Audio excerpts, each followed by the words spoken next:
para você? Quem é Deus para você?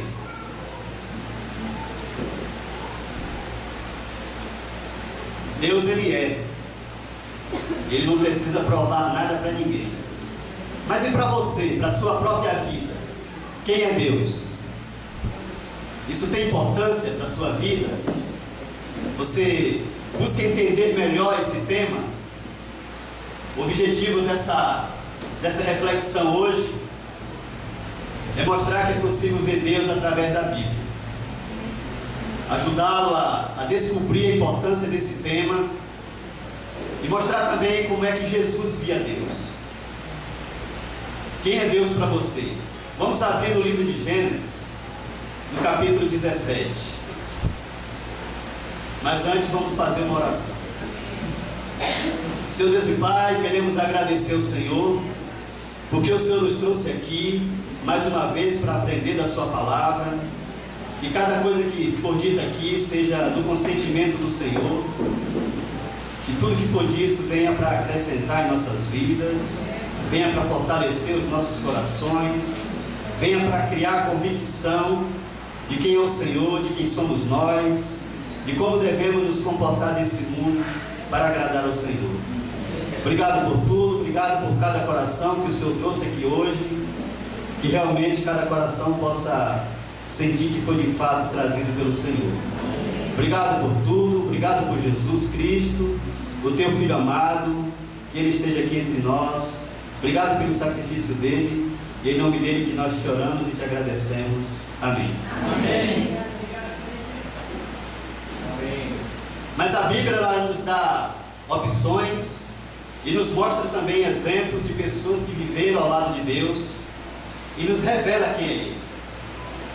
E na Bíblia, Deus é El Shaddai, palavra que talvez não seja do seu cotidiano. Claro, é um termo hebraico. El significa o elevado, aquele que está acima. E Shaddai é poderoso, todo-poderoso. Daí o termo, o elevado todo-poderoso. E é isso que vamos ler agora. No capítulo 17 do livro de Gênesis, o versículo 1 e 2 diz assim: Quando Abrão estava com 99 anos de idade, o Senhor lhe apareceu e disse: Eu sou o Deus Todo-Poderoso, ande segundo a minha vontade e seja íntegro. Estabelecerei a minha aliança entre mim e você e multiplicarei muitíssimo a sua descendência. Então aqui Deus se apresenta a Abraão e fala: Eu sou o Todo-Poderoso. Se a sua Bíblia também tem um rodapé aí embaixo, versículo 17, capítulo 17, versículo 1, tem explicação para Todo-Poderoso em hebraico. E Todo-Poderoso é El Shaddai. Então aqui Deus fala: Eu sou El Shaddai, eu sou o Todo-Poderoso. Mas Ele é o Todo-Poderoso na vida de Abraão? Que prova Abraão poderia dar? Que prova você pode dar de que Ele é o Todo-Poderoso em sua vida? Aqui ele continua: ande segundo a minha vontade e seja íntegro. E o que é ser íntegro? Ser íntegro é ser completo, é ser inteiro, é ser justo, é ser perfeito. Aí a coisa começa a ficar mais complicada, né? Porque ser perfeito não é fácil. Mas é isso que Deus pede. Olha, eu quero firmar um acordo com você. E eu quero que você ande segundo a minha vontade. E você tem que ser íntegro. Você tem que ser dedicado. E trazendo para nossas vidas o que seria ser dedicado. Bom, o homem casado, a mulher casada, o que seria ser íntegro? O que seria ser íntegro no casamento? Você não pode ser metade no casamento. Porque a pessoa que casou com você, ela casou com você inteiro. E depois você não pode se dividir. Se você quer ser íntegro no seu casamento, você tem que ser inteiro. Você tem que se integrar e se entregar por completo à sua esposa, ao seu esposo. E é isso que Deus pede: seja íntegro. Ele pede isso para Abraão, e Ele pede isso também para todos nós. Se realmente Ele vai ser El Shaddai em nossas vidas, se Ele vai ser o Todo-Poderoso em nossas vidas, tem que haver entrega, tem que ser íntegro, tem que ser completo, tem que ser completamente dedicado a Ele. A prova disso está no versículo 3. O versículo 3 nos ensina como Ele de fato se torna El Shaddai em nossas vidas. O versículo 3 diz assim: Abraão prostrou-se, rosto em terra, e Deus lhe disse: da minha parte, esta é a minha aliança com você. Você será o pai de muitas nações. Então é a partir desse momento que Deus de fato se torna El Shaddai, se torna o Todo-Poderoso na vida de Abraão. É quando ele se curva. Quem é Deus para você? Você pode ter muitas respostas, mas se você não estiver se curvando diante de Deus, Ele não tem sido El Shaddai. Ele é El Shaddai, Ele é o Todo-Poderoso, mas na sua vida Ele não vai ser. Se Abraão aqui não se curvasse de joelhos, o Todo-Poderoso jamais seria o Todo-Poderoso na vida dele. Então aqui a Bíblia nos ensina: Ele é o Todo-Poderoso, mas Ele precisa ser de fato na minha e na sua vida.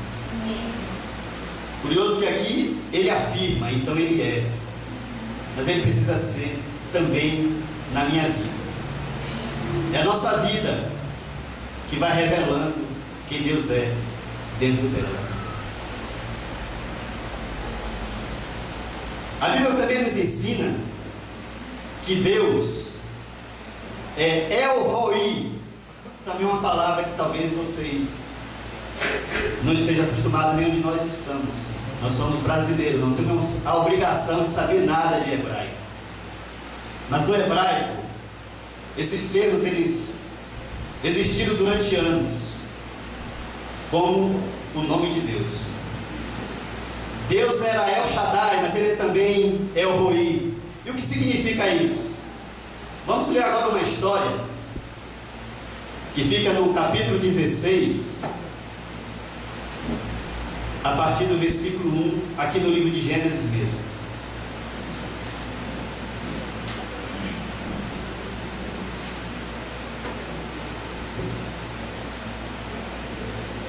Diz assim, Gênesis 16, versículo 1: Ora, Sarai, mulher de Abrão, não lhe dera nenhum filho. Como tinha uma serva egípcia chamada Agar, disse a Abrão: já que o Senhor me impediu de ter filhos, possua minha serva. Talvez eu possa formar família por meio dela. Abraão atendeu à proposta de Sarai. Quando isso aconteceu, já fazia 10 anos que Abraão, seu marido, vivia em Canaã. Foi nessa ocasião que Sarai, sua mulher, lhe entregou sua serva egípcia Agar. Ele possuiu Agar e ela engravidou. Quando se viu grávida, começou a olhar com desprezo para sua senhora. Então Sarai disse a Abrão: caia sobre você a afronta que venho sofrendo. Coloquei minha serva em seus braços, e, agora que ela sabe que engravidou, despreza-me, que o Senhor seja o juiz entre mim e você. Respondeu Abraão a Sarai: sua serva está em suas mãos, faça com ela o que achar melhor. Então Sarai tanto maltratou Agar, que esta acabou fugindo. Vamos parar por aqui e fazer uma reflexão.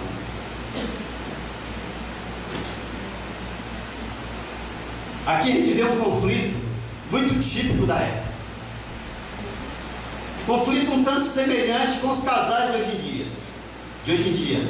Porém um tanto diferente, porque ele é típico daquela época. Hoje também existem situações semelhantes. Os casais que querem ter filhos e às vezes não conseguem, não podem por problemas diversos. Isso também existia entre Sarai e Abraão. Se isso existindo hoje, geralmente os casais nesse momento, desses dias, dessa sociedade, tentam resolver da seguinte forma: adotando um filho. Geralmente é dessa forma que se tenta resolver. Posso estar enganado, mas geralmente essa decisão parte da mulher. Parece que ela tem um desejo maior em dar à luz, em ter uma família. Quando eu me casei, a minha esposa falou assim para mim: estamos casados, mas ainda não somos uma família, precisamos ter filhos. Bom, baseado nessas confissões, eu tiro a conclusão que parece que esse desejo é maior nas mulheres. E aqui não foi diferente. É Sarai quem toma a decisão, quem toma a iniciativa de querer ver a sua família crescer. E naquela época, naquela sociedade, era comum, era aceitável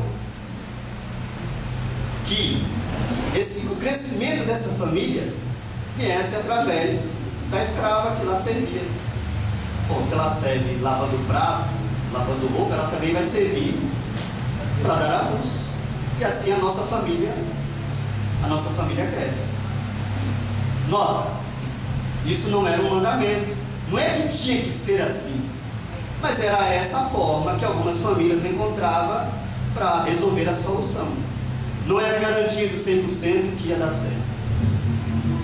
E aqui a gente vê que trouxe muitos problemas para o casal tentar resolver dessa forma. A ideia foi dela. Ela apresentou a escrava para ele, uma escrava que eles haviam conseguido lá no Egito, porque provavelmente 8 anos antes eles haviam passado lá, ganhou muitos presentes lá, e um desses presentes foi Agar, a escrava, que provavelmente era escrava também lá no Egito e continuou sendo escrava deles. E ela viu nisso a luz para a solução dos problemas. Olha, você possui a escrava, ela fica grávida e a nossa família cresce. A Bíblia fala que ele aceitou a proposta. E a moça engravidou.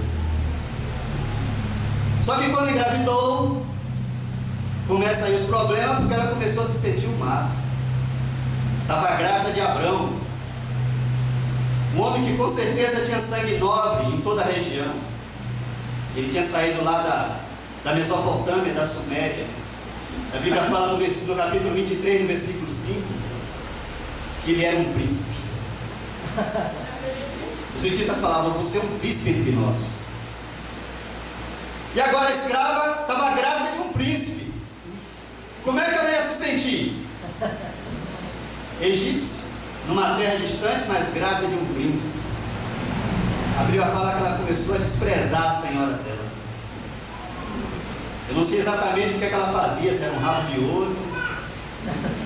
Eu estou grávida, você não está, lá, tirando, não fala a nossa gíria, tirando uma, né? A Bíblia fala que isso irritou muito a Sarai. E ela partiu para quem? Para o marido. A ideia tinha sido dele? Não, mas ele tinha aceitado.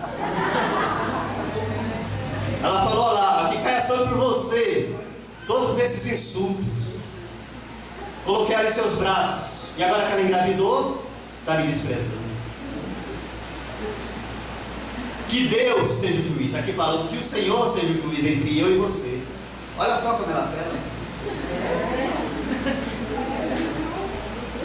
Quando ela apelou, acho que ele se assustou. Deus vai ser o juiz entre eu e você. Eu penso muito em alguns casais, né?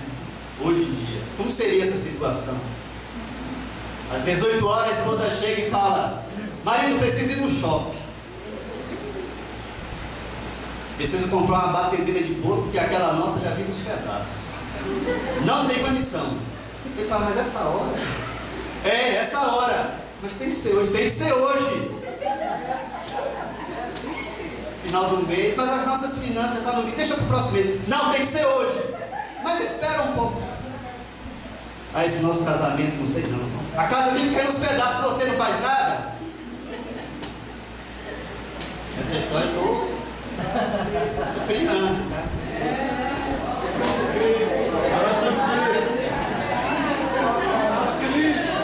Aí ele se rende. Está aqui um cartão de crédito, já no limite. Naquela hora da noite, imagine.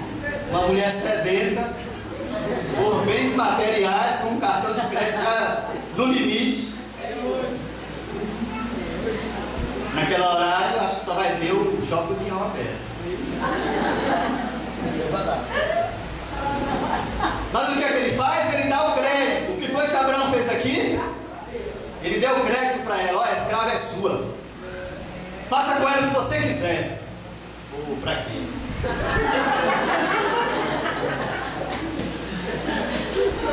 A Bíblia fala que essa mulher maltratou tanto a outra que ela decidiu fugir. Grávida, se afastou. Uma decisão radical. Vamos continuar lendo no versículo 7. Segue, Felipe. O anjo do Senhor encontrou Agar perto de uma fonte no deserto, no caminho de sul, e perguntou-lhe: Agar, serva de Sarai, de onde você veio? Para onde vai? Respondeu ela: estou fugindo de Sarai, a minha senhora. Disse-lhe então o anjo do Senhor: volte a sua senhora e sujeite-se a ela. Disse mais o anjo: multiplicarei tanto seus descendentes que ninguém os poderá contar. Disse-lhe ainda o anjo do Senhor: você está grávida e terá um filho, e lhe dará o nome de Ismael, pois o Senhor a ouviu em seu sofrimento. Ele será como um jumento selvagem, sua mão será contra todos, e a mão de todos será contra ele, e ele viverá em hostilidade contra todos os seus irmãos. Este foi o nome que ela deu ao Senhor que ele havia falado: tu és o Deus que me vê. Pois dissera: teria eu visto aquele que me vê? Por isso o poço que fica em Gades e Bered foi chamado de Ber-Lai-Roi. Agar teve um filho de Abrão, e este lhe deu o nome de Israel. E Abrão estava com 86 anos de idade quando Agar lhe deu Ismael. Então ela sai da casa da sua senhora e vai perambular sem rumo. Talvez sem rumo, porque a Bíblia fala aqui que ela está indo em direção a sul. Sul era o nome de um deserto que ficava entre Canaã e o Mar Vermelho, entre Canaã e o Egito. Então, se ela está indo em direção ao Egito, o que é que ela está querendo? Voltar para a sua terra. Porque provavelmente ela está pensando: na minha terra eu também sou escrava, mas lá eu sou mais respeitada, lá eu sou mais amada, porque aqui o sofrimento está intenso. Ela está indo em direção ao Egito. Ela quer voltar para a sua terra de origem. Mas cansada, ela para num poço. E aí aparece um anjo. Detalhe: a Bíblia não está falando que Deus apareceu. A Bíblia está falando que aparece um anjo. E esse anjo começa como? Lhe dando conselhos. Olha, volte para a casa da sua senhora, sujeite-se a ela. O anjo devia conhecer muito bem aquela região. Ele está sabendo que ela, na casa da senhora dela, ia sofrer bem menos que no deserto. Uma mulher grávida. Pelo que eu sei de mulher grávida, ela sente muita fome nessa época. No deserto não tem nada. Com certeza ela está sofrendo muito. É aí que começa as dores de Agar. E o anjo fala assim: eu vou abençoar a sua descendência. E ele vai mais longe. Ele começa a falar: você está grávida.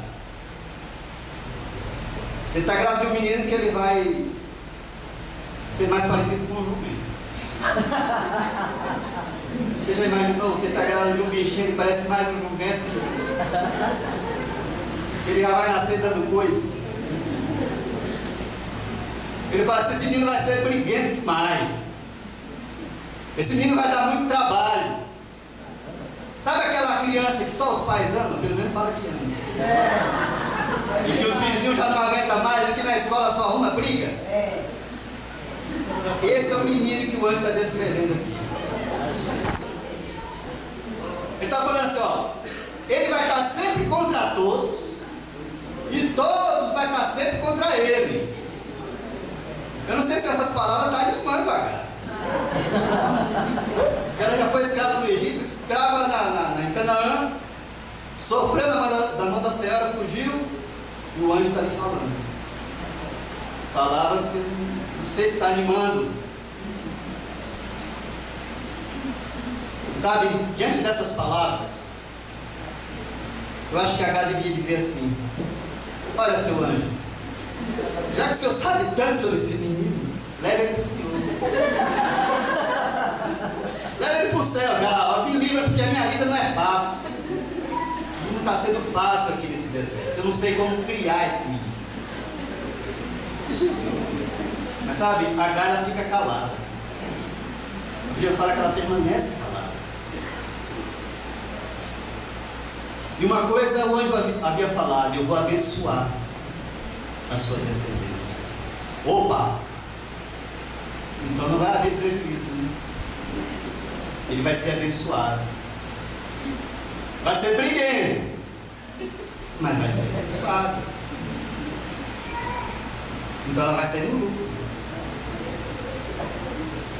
O que é que você prefere? Ser um briguento que ninguém gosta, mas ter a bênção de Deus? Ou ser aquele bonitinho, todo engomadinho, mas Deus não abençoa? Bom, o menino ia ser assim. Eu acho que isso animou a H, a ponto dela falar: El Roi, o elevado que vive e me vê. Porque quem sou eu? Uma escrava, mas ele me vê. O Deus que vive, ele me vê. E se ele me vê, ele cuida de mim. Se ele me vê, ele abençoa o meu filho. Se ele me vê, ele vai resolver todos esses problemas. Se ele me vê, o meu filho vai ter um futuro. E é isso que fica na história. El Roi, o nome de Deus, pronunciado por H, o Deus que vive e me vê. Quem é Deus para você? Ele é aquele que vive e te vê, e que você acredita que ele vai até transformar a sua descendência? Curioso é que Deus, ele sempre aparece nesses momentos, né? Os momentos mais difíceis da vida. Esse foi o momento provavelmente mais difícil da vida de Agar. Foi fácil provavelmente ser escrava no Egito. Foi fácil ser escrava para Abrão e Sarai. Provavelmente foi até fácil sofrer a ilha de Sarai, porque hoje está falando volta, porque lá é mais fácil que aqui.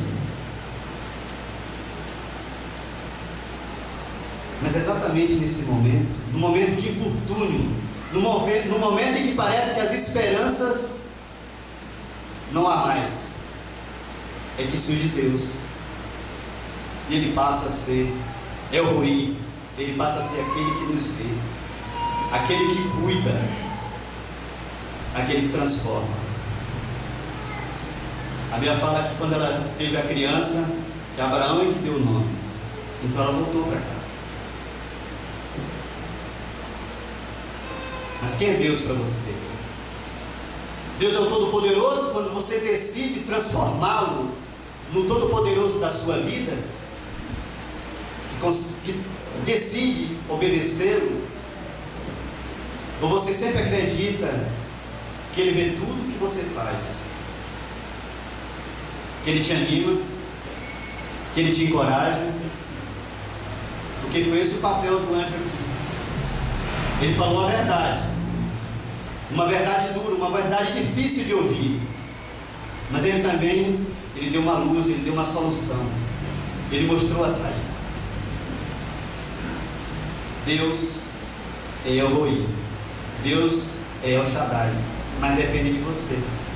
Percebe que a nossa vida, ela contribui para a formação de Deus em nós. É como o caráter. O caráter, ele vai se formando em nós.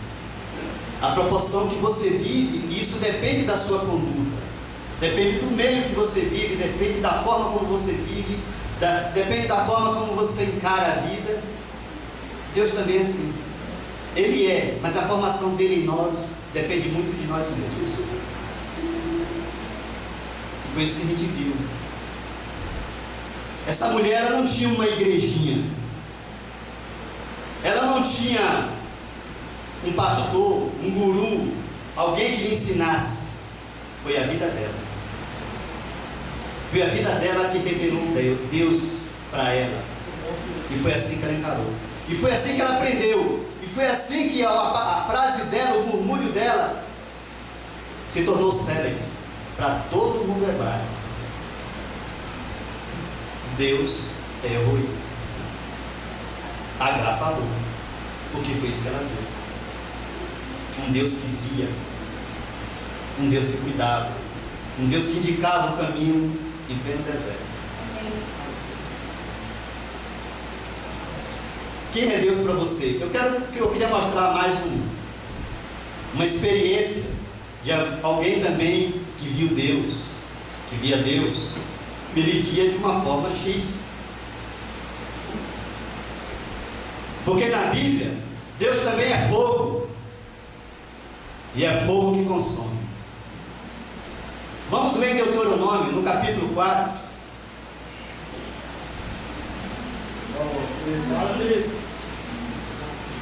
No versículo 21.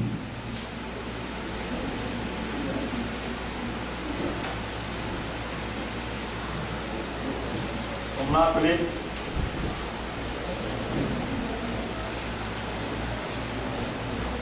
Deuteronômio 4, 21 diz assim: o Senhor irou-se contra mim por causa de vocês, e jurou que eu não atravessaria o Jordão e não entraria na boa terra que o Senhor, o seu Deus, está lhes dando por herança. Eu morrerei nesta terra. Não atravessarei o Jordão, mas vocês atravessarão e tomarão posse daquela boa terra. Tenham cuidado de não esquecer a aliança que o Senhor, o seu Deus, fez com vocês. Não faça para si ídolo algum, com a forma de qualquer coisa que o Senhor, o seu Deus, proibiu. Pois o Senhor, o seu Deus, é Deus zeloso, é fogo consumidor. Moisés aqui praticamente está no fim da sua vida. Ele andou com Deus, ele influenciou uma nação inteira a andar com Deus.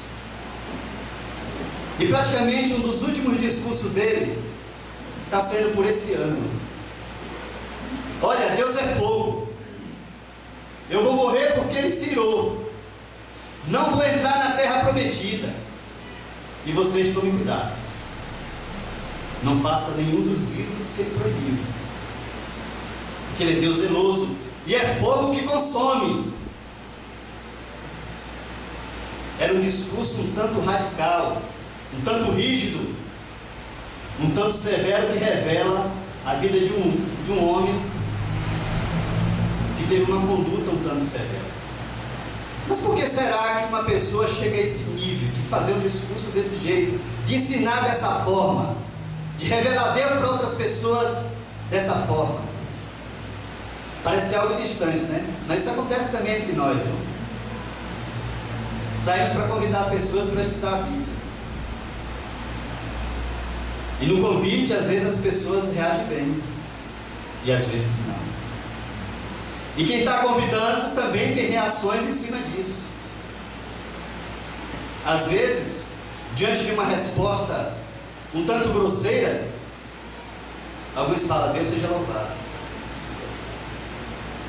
E outros falam assim: olha, você vai para o inferno, você vai queimar, porque eu sou o mensageiro de Deus aqui, você não está dando a mínima.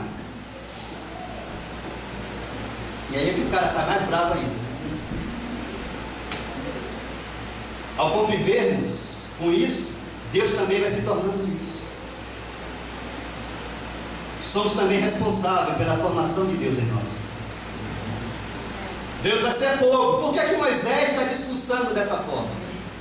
Vamos ver no Êxodo, no livro de Êxodo, no capítulo 3.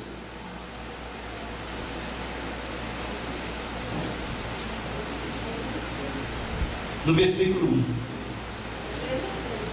3:1, Êxodo. Diz assim: Moisés pastoreava o rebanho de seu sogro Jetro, que era sacerdote em Midian.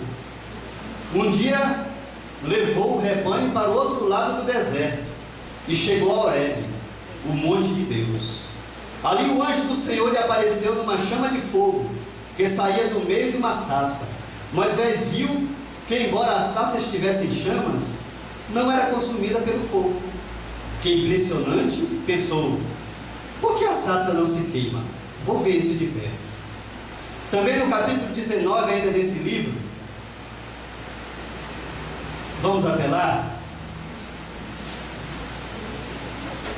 no versículo 16.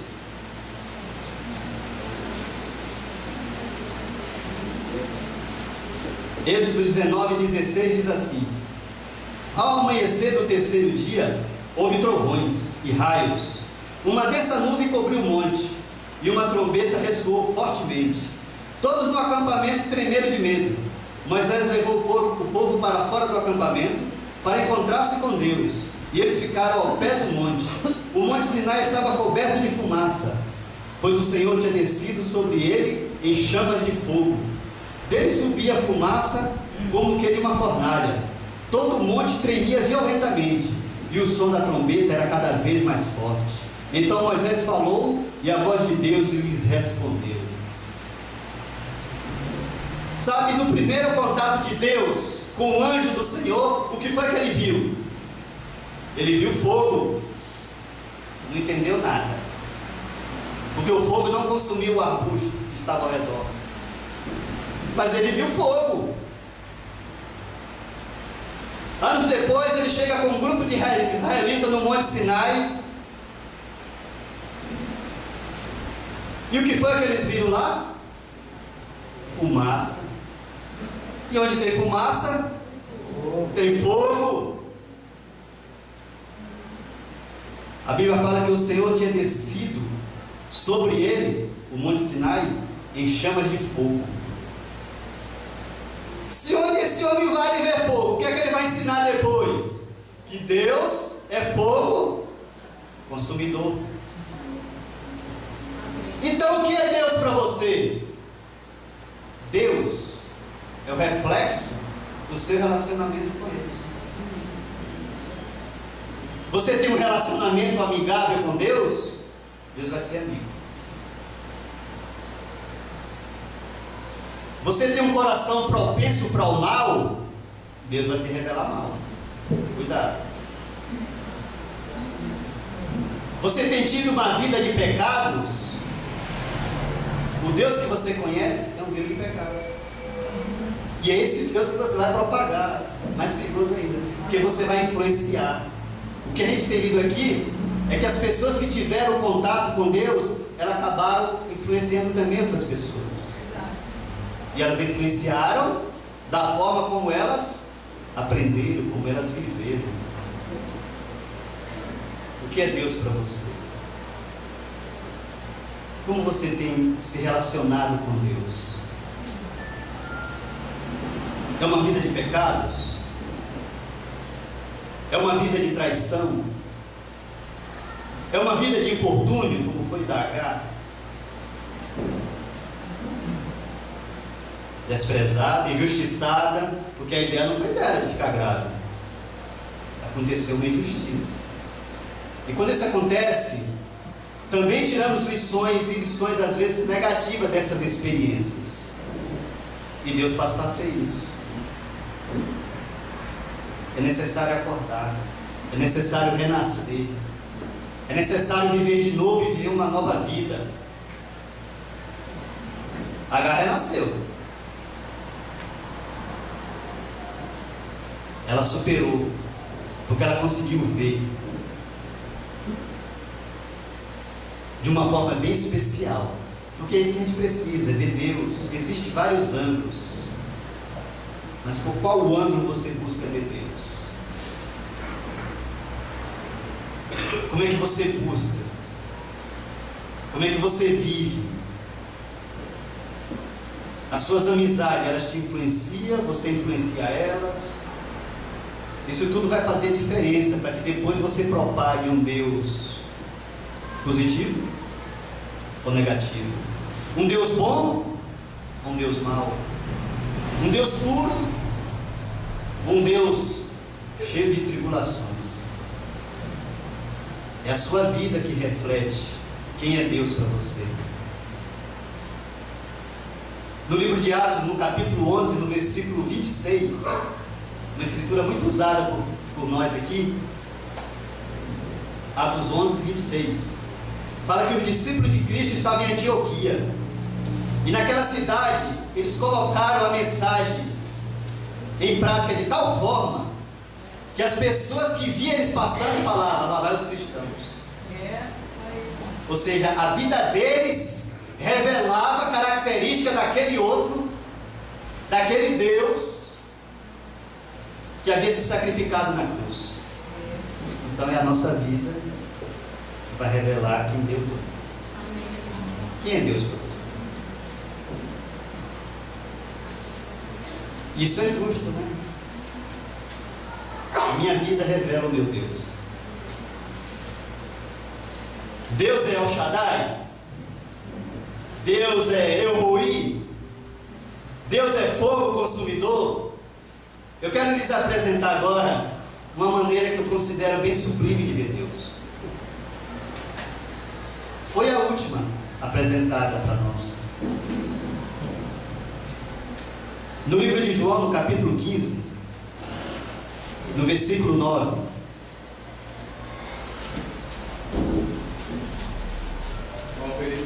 Vamos lá, Felipe.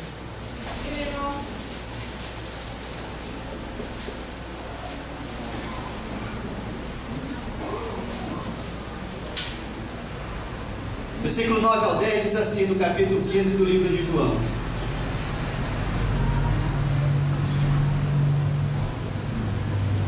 como o Pai me amou, assim eu os amei. Permaneçam no meu amor. Se vocês obedecerem aos meus mandamentos, permanecerão no meu amor, assim como tenho obedecido aos mandamentos de meu Pai, e em meu amor permaneço. Também no capítulo 16 desse mesmo livro, no versículo 25, diz assim: embora eu tenha falado por meio de figuras, vem a hora em que não usarei mais esse tipo de linguagem, mas lhe falarei abertamente a respeito de meu Pai. Nesse dia, vocês pedirão em meu nome. Não digo que pedirei ao Pai em favor de vocês, pois o próprio Pai os ama. Portanto, vocês me amaram e creram que eu vim de Deus. Eu vim do Pai e entrei no mundo. Agora deixo o mundo e volto para o Pai. Então essa foi a última apresentação de Deus a nós. Ela foi feita por Jesus. E Ele nos apresenta a Deus como um Pai. Essa visão interessa a você? De ver Deus como um Pai, da forma como Jesus apresentou. Ele fala: Deus é Pai, Deus é o meu Pai. Ele passou a vida na terra falando desse Pai. Se essa visão interessa a você, e você que nos visita, eu quero deixar um convite para que você estude a Bíblia conosco. Para que você aprenda também a ver como Jesus. Ver Deus como um Pai. É uma maneira especial. É uma maneira diferente. Foi através dessa visão que os homens aprenderam a perdoar. Os homens não sabiam. As pessoas daquela época não sabiam perdoar.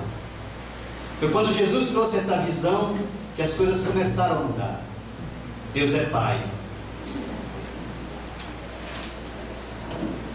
E um pai muitas vezes precisa ser El Shaddai também. Precisa ser todo poderoso na vida do filho. Um pai muitas vezes também precisa ver, precisa assistir, precisa ouvir o filho. E às vezes o pai também tem que usar a cinta. Essa parte é difícil. Essa parte é fogo. Mas é o pai. O pai é apresentado por Cristo. Essa é uma forma sublime. E para concluir, vamos ver o que os discípulos aprenderam com isso. Aqueles que andaram com Cristo. Os que andaram com Abraão aprenderam. Deus é El Shaddai. Os que ouviram Agar propagar também aprenderam. Os que andaram com Moisés também aprenderam que Deus não é de brincadeira. Mas os que andaram com Cristo, que aprenderam? Vamos ler no livro de 1 João,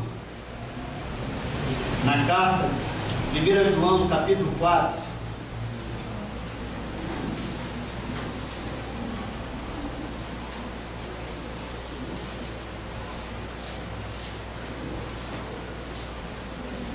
João, capítulo 4, versículo 7.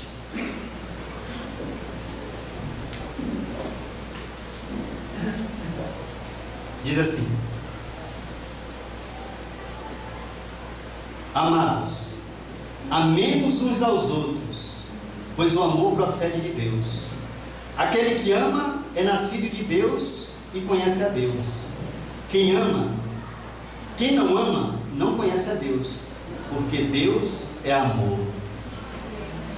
Como é que esse homem aqui chegou a tal conclusão? Como é que esse homem aqui pode escrever uma carta a uma igreja com tanta convicção e afirmando que Deus é amor?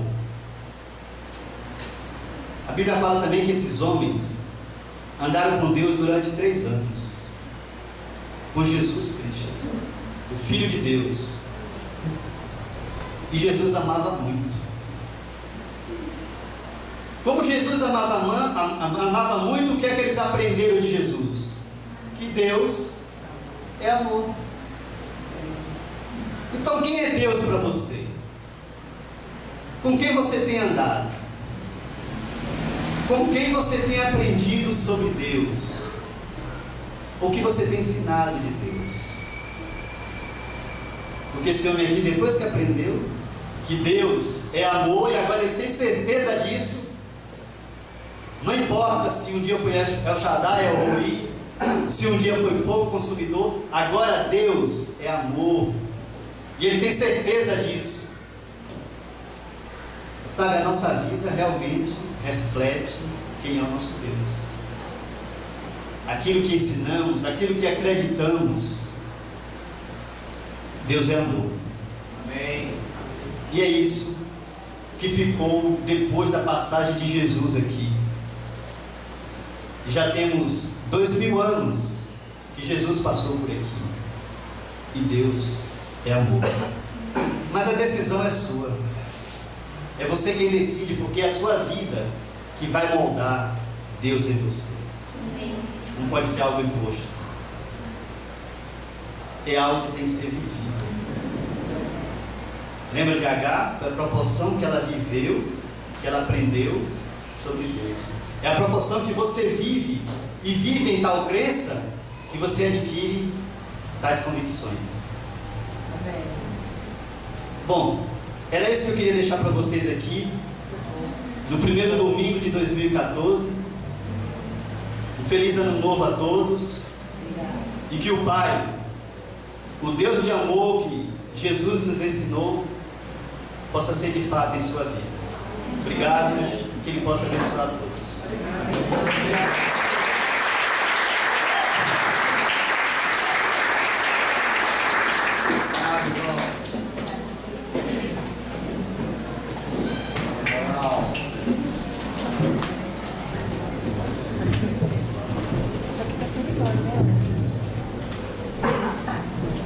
Amém. Obrigado, Felipe, pela aula. Quero convidar todos a